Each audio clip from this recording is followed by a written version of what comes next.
Прозвучали на концерте и песни Цоя на башкирском языке. Композицию «Звезда по имени Солнце» представил зрителям Марсель Нажмиддинов.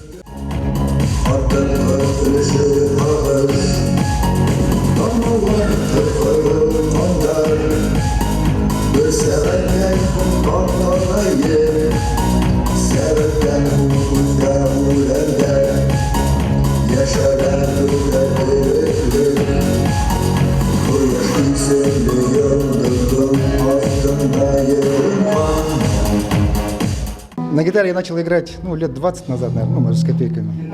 И первая моя песня, которую я выучил на гитаре, это была песня Виктора Цоя «Белый снег, серый лед», «Звезда по имени Солнце».